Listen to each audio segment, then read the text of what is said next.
This is the book of Isaiah, chapter 24, and I'm going to begin at verse 3, and it reads, The land shall be utterly emptied and utterly spoiled, for the Lord Yahweh hath spoken this word. The earth mourneth and fadeth away, the world languisheth and fadeth away. The haughty people of the earth do languish. Verse 5, The earth also is defiled under the inhabitants thereof, because they have transgressed the laws, changed the ordinance, broken the everlasting covenant. Therefore hath the curse devoured the earth, and they that dwell therein are desolate. Therefore the inhabitants of the earth are burned, and few men left. Verse 7, The new wine mourneth, the vine languisheth. All the merry-hearted do sigh. Verse 8, The mirth of tabrets ceaseth, the noise of them that rejoice endeth, the joy of the harp ceaseth. They shall not drink wine with a song, strong drink shall be bitter to them that drink. The city of confusion is broken down, every house is shut up, that no man may come in. Verse 11, There is a crying for wine in the streets, all joy is darkened, the mirth of the land is gone. Verse 12, And the city is left desolation, and the gate is smitten with destruction.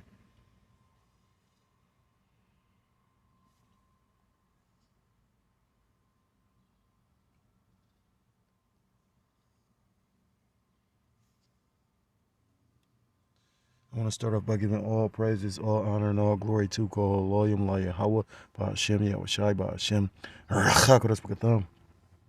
Double honors to the apostles and to my elders, a great millstone who do rule well. Peace and salutations to the Akim across the four corners of the earth, pushing his truth with faith and with sincerity, as well as risking their lives and the freedom to do so now more so than ever. Shalom to the Aquath and the Akim out there listening and learning. Lord, willingly this is edifying. Shalom to the Israelite foreigners scattered abroad in the land of the other nations, appearing like the other nations, but whom subscribe to this truth. To you I say shalom. This is the brother Yahweh Sop out of the GMS Cleveland Church, a fellow servant coming at you with another lesson through the Spirit and through the power of Yahweh Shem Yahushai. And this is a lesson based on an article that I found on Newsbreak in regards to, this is actually out of my state, not in my city, but if you're familiar with Cleveland, you know, Beechwood is like a suburb of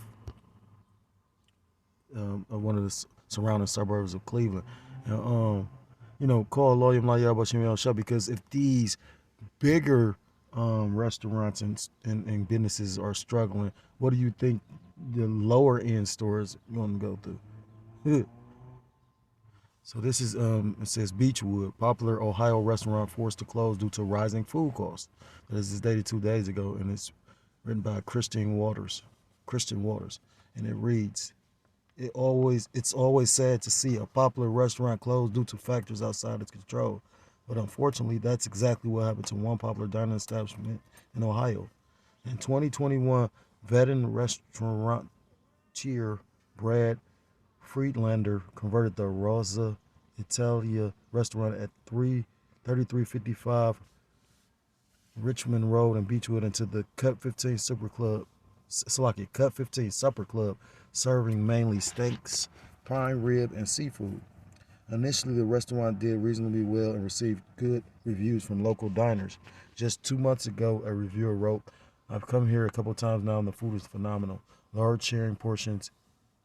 Me and my girlfriend will grab a plate to share. The crab legs melt in your mouth. Abomination, but it says, unfortunately, even good restaurants find it difficult to survive in today's turbulent economic conditions. And again, I pose the question: if businesses that actually were thriving, doing well, these big expensive, restaurants are like failing because of the rise in the food or because of the rise in food costs, what's going to happen to other restaurants, the ones that's not up to par? You know, a lot, although they allow restaurants to function because of the pandemic, which was that show you how, you had, it was another play by the elites, because elites own a lot of, they have shares and money in a lot of these restaurants and whatnot. So those were able considered essential. The DMV wasn't considered essential, although it's essential for you to have identification. It wasn't considered essential, but McDonald's was. And now, what I'm saying, if a high end, high place, which probably served real food, because best believe, if this is like a high Beechwood, like I said, if you talk to anybody that's from Cleveland, will let you know that you got to have some money to stay out in Beechwood. So again, that's just, and that's the beauty of it, because like I said, it's the Lord Yahweh Ba'Shem Yahushua working. It's gonna be a trickling effect. With all this massive increases and because of the inflation, it's gonna lead to layoffs. And brothers was just speaking about that. Depending on what kind of job you got, like the tech sector is getting hit right now.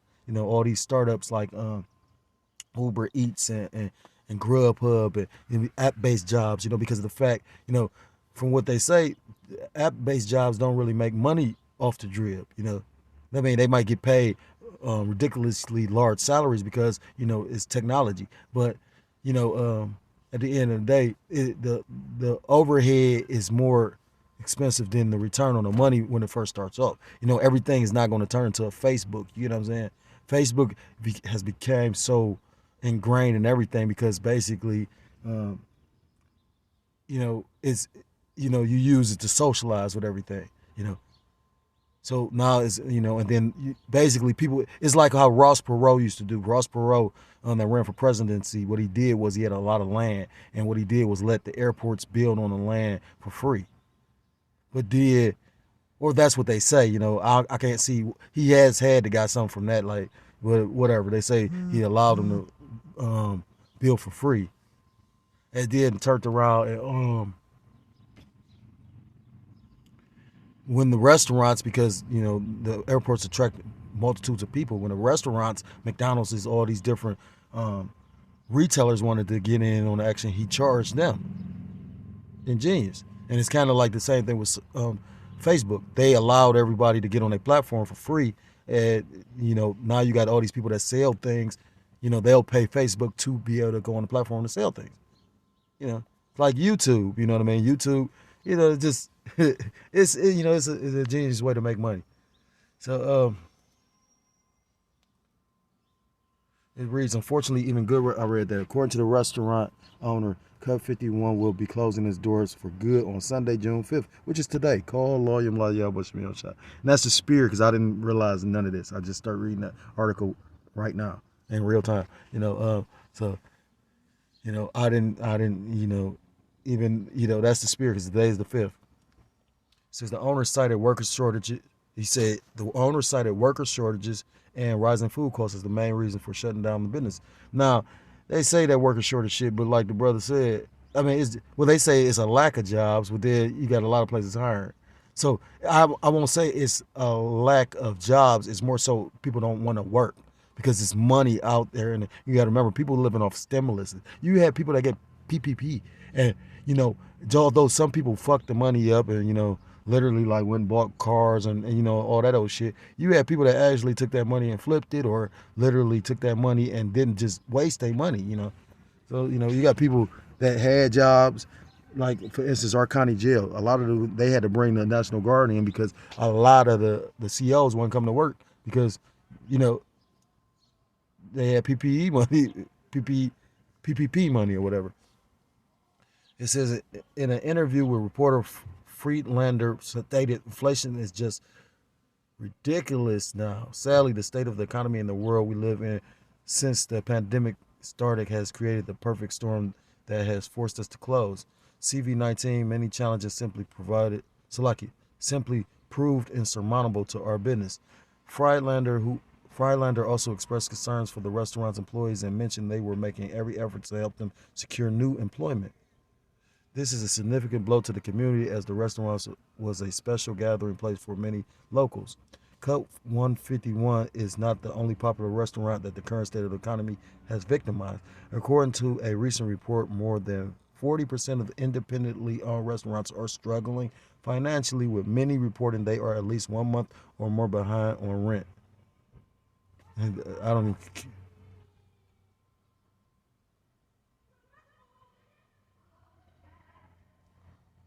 and I don't even want to read that part. It talks about It talks about the popular restaurant will surely be missed by many. So,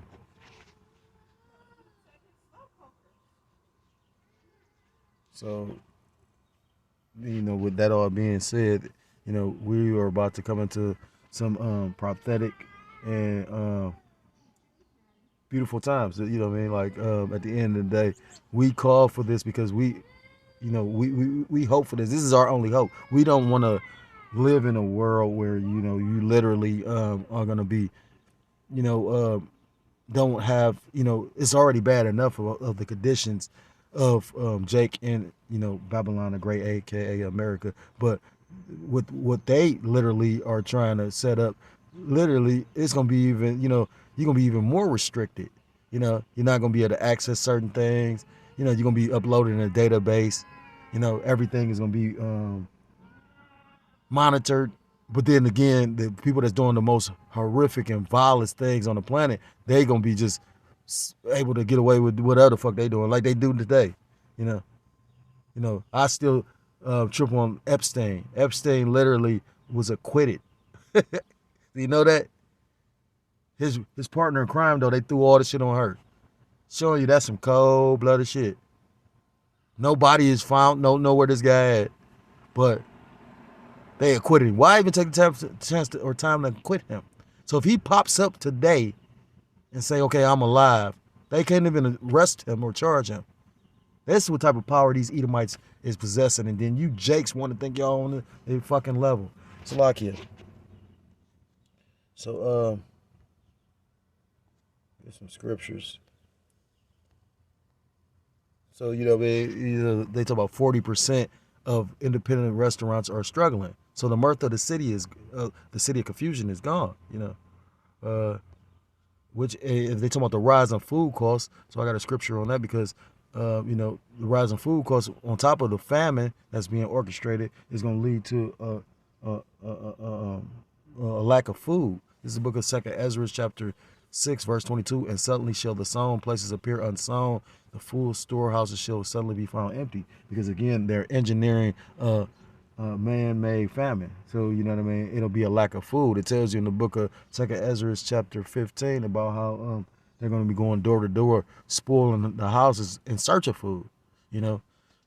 On top of the fact, like I said, it may be food, but if you can't afford the food, if you got to pay an inflated price for the food, some people are going to eat and some people are not, which is going to cause a lot of misery and pain, which is going to lead to them basically cursing the Most High. They're going to curse this Joe Biden guy. They're going to curse, they politicians, and they're going to curse the Most High. This is the book of Isaiah, chapter 8, verse 20. To the law and to the testimony, if they speak not according to this word, it is because there is no light in them. And when we go into the scriptures, the Bible is a book of prophecies. So if you live in a prophetic time, but you have your spiritual leader not speaking on anything prophetic, the things to come, like I said, at the end of the day, there's no light in this person. You have certain individuals talking about it ain't gonna be a day of Jacob's trouble. The scriptures is a book of lamentations, mournings, and woe. It's a book of history. It's a book of a lot of different things, but it's a lot of what's the word? It talks about how the world has to be judged because of the iniquity. I just was reading that in the book of Isaiah chapter 24. It said the earth languisheth and mourneth because of the sins. Verse 21, and they shall pass through it, hardly be stead and hungry. You got to have a lot of people about to starve. It shall come to pass that when they shall be hungry, they shall fret themselves and curse their king and their power. So they're going to be mad at these politicians, at King Joe Beasy, which they mad at right now. And they're going to try and curse the Most High. Especially, but Jake doesn't understand Yahweh Bashim Yahweh Shah. They may have a zeal for the Most High, but not according to knowledge. I was just telling my roomie that,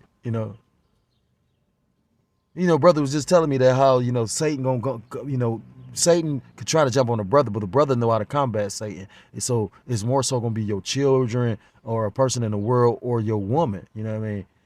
Like I just watched Satan get this woman. You know what I mean?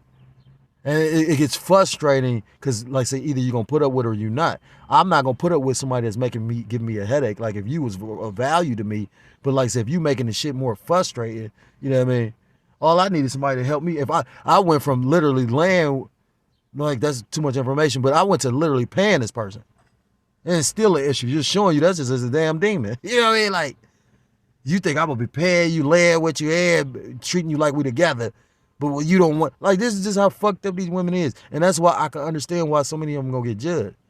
You know, I just realized the elders been doing videos going in on the woman as of lately. And I ain't been seeing it because I'm dealing with all that kind of stuff. And then for me to just catch a headline, and then I look at the the streams and the videos brothers been doing, I'm like, oh, this is spiritual. You know what I mean? So when you just think it be that time of the month, no, the Lord literally be, man, Salakia for the digression, you know. But like I said, zeal of the Most High, but not according to knowledge. You know, everybody got their own picture of, well, I ain't say everybody, but because Scripture tell you the fear of the Lord is the beginning of wisdom. You know, brothers ain't gonna do certain things because we fear the Most High. We've all been brought to the fear of the Lord, and what the average individual that is in Babylon the Great, aka America, they don't truly fear. They think that they supposed to, you know, they think the Most High is a genie. They, you know, I supposed to ask for stuff. He's supposed to give it to me, or you know, what I mean, they look at him a God of they understanding like the AA preach, a God of your understanding. Not understanding that shit all go back to masonry. You know, what I mean, this place is. I hate this fucking place. Hate the people that's in this place that I got to be around. That's not part of the truth, because people that's not part of the truth are bugged out. You know, like real talk. Like I said, like literally. You know, like, so it reads, it says, verse 22, and they shall look unto the earth and behold trouble and darkness, dimness of anguish, and they shall be driven to darkness. So some dark times is coming because evil times is coming. Evil meaning Eve, meaning times, ill meaning bad. Bad times is coming. That's why you're going to see that darkness and that gloom. You know, they not going to see no light. You know, they ain't got no hope. They don't even believe in the Most High. A motherfucker that has no belief in a higher power, like the elder Yashawamba made mention of, you don't believe in spiritual power, but you want a miracle. Like what the fuck? Show you how much a clown this guy Vocab Malone is. That's how you know he really don't believe. Because how you gonna not believe in spiritual power when it's multiple accounts in the Bible of spiritual power?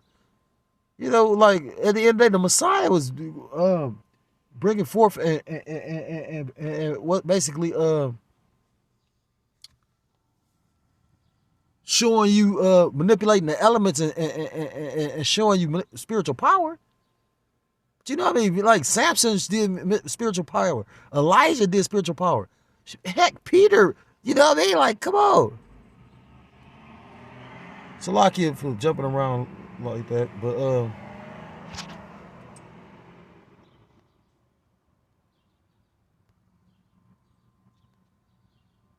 so I'm gonna end this with this scripture because it talks about the beginning of sorrows, you know, and just the restaurant shortages is just a brief preview, if you will, a forerunner when it's gonna be a lack of food on a massive scale. People don't even realize, you know, they said 10 weeks worth of wheat left, and that was like at least 2 weeks ago. So what you got, like 2 months? So pretty much like by the end of the summer, you know, literally it ain't gonna be no food, and then winter coming, and that's your dark winter, a winter with no rolling blackouts and high like the Lord about to do something terrible to this place, and rightfully so. This is the book of Matthew, chapter 24, and verse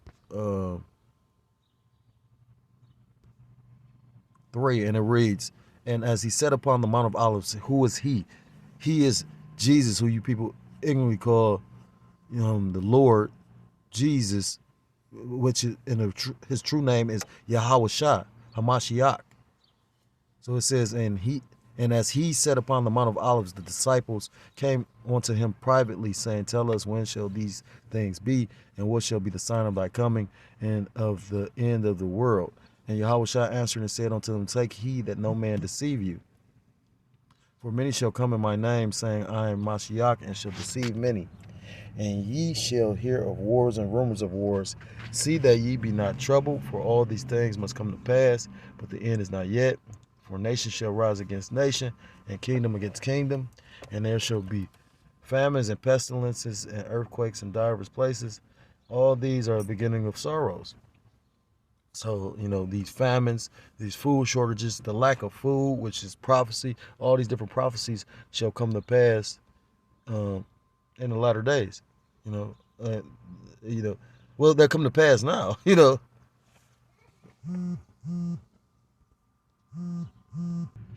So with that being said, all these things are coming to take place now. So that's how we know what time we're living in. We living at the end of the days. You know what I mean? It talks about the end in the book of Peter. It talks about the end in the book of Ezekiel, and we live in the end. Bear with me for a second.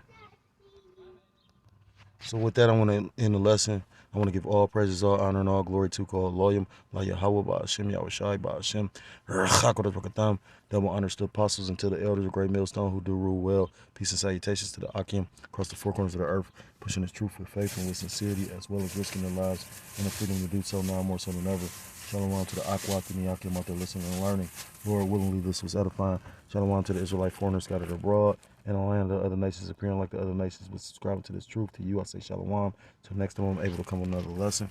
Shalom, shalom. Mawat lababor, shalom.